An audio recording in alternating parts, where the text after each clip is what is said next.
I'm just good afternoon, friends, comrades, kindred. This is a very special event. So grateful that you're all here.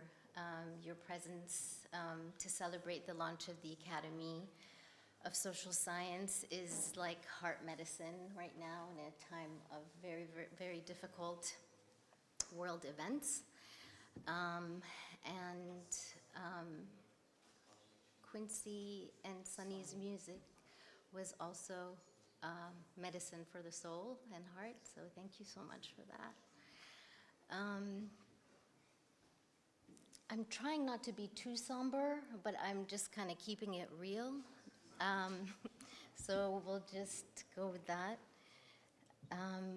We are in a time of total war. Of course, you know this. And in fact, I'm not sharing anything here today that is particularly new. I want to remind us, to remind myself, of certain truths, realities, phenomena that I don't want to forget. Because it's easy to forget some things when we're daily witnessing genocide of Palestinians in Gaza, the Uyghur in the Northwest Autonomous Region of Xinjiang, and in Sudan. As extreme as this moment feels, I don't want to forget that it's not exceptional. There have been others, Kurdish, Armenian, Jewish, Roma, Native American genocides. I will not offer a list because we all know it would be too long and also incomplete. The concept of total war emerged with the Cold War when non-military elements became essential to war and when the media emerged as a crucial battleground. Economic sanctions, covert political actions, coups and diplomatic wars all went into the makeup of total war. The Zapatistas, as you may remember, refer to this period as World War III. According to their analysis, during the Cold War, or World War III, fire was not directly exchanged between the US and the Soviet Union, but many other places in the world, in Asia, Latin America, and Africa, did burn. With the end of the Cold War, let's say, the fall of the Soviet Union, capitalism intensified its assault on the planet by targeting and colonizing every aspect of human experience: cultural, economic, ecological, and social. The emergence of post-Cold War global capitalism is primarily led by the rise of financial capital and advancements in computing technology. And the Zapatistas were writing this in the 90s. So computing technology was maybe our technological lingo would be different today. This is what the Zapatistas understood as the Fourth World War, and or what they call a totally total world war. This was the New World Order. How we name the wars is not the point.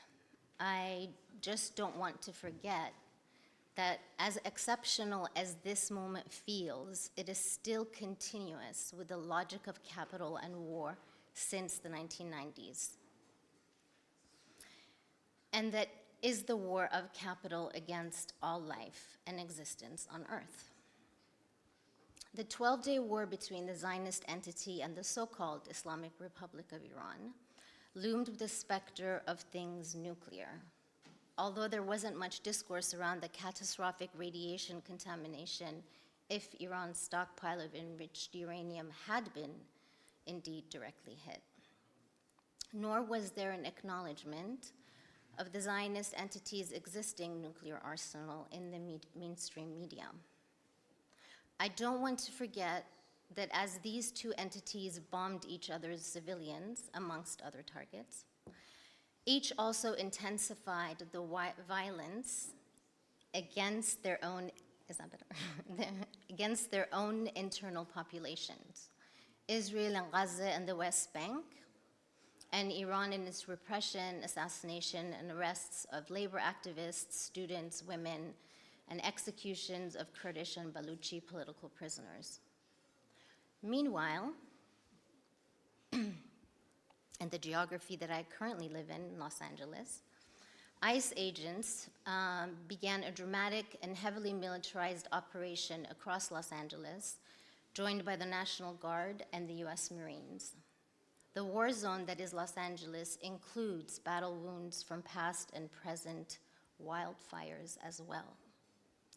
This total world war against all life, which has led us to the brink of the sixth extinction, is at the same time not necessarily a developmental story. Yes, there is an intensification of violence, and the consequences of climate chaos are real. But what the Kurdish freedom movement and Öcalán's writings teach us is that we can change this storyline. It's not inevitable. We can do it all differently, all of it. Öcalán's new paradigm offers a way outside of the logic of the state and capitalism and patriarchy. A democratic modernity built on localized participatory democracy, a re-enchanted relationship to Mother Earth, and the centrality of women and liberated gender relations. We have observed attempts at geopolitical reorganization in the Middle East and other territories as well. It matters deeply how exactly these redistributions play out. And I have learned over the years that even our most sophisticated analysis can only go so far in predicting intended and unintended consequences of power shifts from above and how they might end up shaping the reality of people's everyday lives. None of the scenarios really work out that well for most people.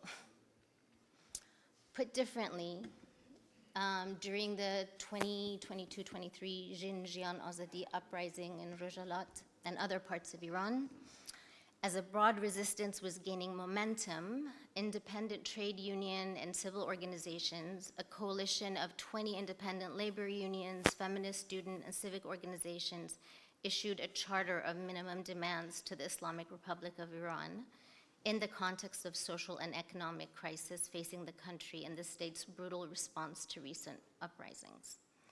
On the list of demands is the immediate release of all political prisoners who were and are primarily Kurdish and Baluchi, and the abolition of the death penalty, an immediate and full equality of rights between women and men in all political, economic, social, cultural, and family spheres, unconditional abolition of discriminatory laws against sexual and gender relations, and tendencies, recognition of the rainbow society, decriminalization of all gender relations, and unconditional adherence to all women's rights over their bodies and destiny, and preventing patriarchal control. That was a quote of the demands. Within the politics of the state, this was one of the most progressive moments we had witnessed in decades, not because of an appeal to rights, but because of the coalition that had organized to come together. I haven't forgotten that around the same time, as it happens quite regularly, I heard about another brutal murder of a young woman by her own father because of alleged infidelity to her husband. This is more horrific than the state's murder. Such news, of course, is not new, but it was a poignant reminder that at that moment, that even with the best case scenarios of the redistribution out of power from above, we are still left with the patriarchy so deeply sedimented in our bones. The lessons from the Kurdish freedom movement, from Öcalan, and from the work of Genealogy Center patriarchy consistently for our civilizational problematic, not just for the Middle East, but this seems crucial for the world, as the killing of women and girls is a universal problem affecting every country and territory, and furthermore, is fundamental to the colonization of all life and relations. 1 month ago, on May 30th, Abdullah Öcalan sent a letter to the Genealogy Academy from Imrali prison. I will read an excerpt. Thank you, Seçkin. The struggle for women's freedom has created a very important legacy. This legacy has come to us today through the sacrifice of thousands of martyrs, shaheeds, and has created an important value. It should be known that I have always wanted women to live and to keep being alive, and every loss has always caused me pain. They called me the son of the goddess. I always wanted to be a son of worthy of women. This determined my fundamental principle of struggle. I developed the principle of hope for women. I said that every woman should be liberated. I also educated myself as a man according to ethical and aesthetic standards shaped by the measure of freedom. My unfinished project also took shape with genealogy. I wanted to define the women's issue correctly with this theory and concept. As Buddha said, you can't do anything without removing the dagger from society's back. Yes, society has many problems, but the dagger in its back is women's slavery, and you can't solve any problem without removing the dagger. Genealogy has made significant progress towards this goal. Valuable effort has been dedicated to it. Now that this effort must gain further meaning with the new process, the correct definition of women's existence and women's identity must be addressed using the method of identity. As Simone says, which I'm assuming it's de Beauvoir, one is not born a woman, one becomes a woman. The constructed female identity must be purged of sexist elements. He continues, I struggled and worked hard to transform men and liberate women in society. Feminists question why there is a man at the head of the Kurdish women's movement. They are right. I wish women had achieved this leadership. I would have wanted that too. Unfortunately, this leadership has not yet emerged, not only in the Kurdish movement, but in general. I have constantly developed projects and theories on how a free woman should be. I have developed the women's liberation ideology and genealogy, and I have turned it into an organized force. I have struggled and worked hard to transform men and liberate women and society. I did this to be a son worthy of the goddess. I expect them to understand me correctly with this truth.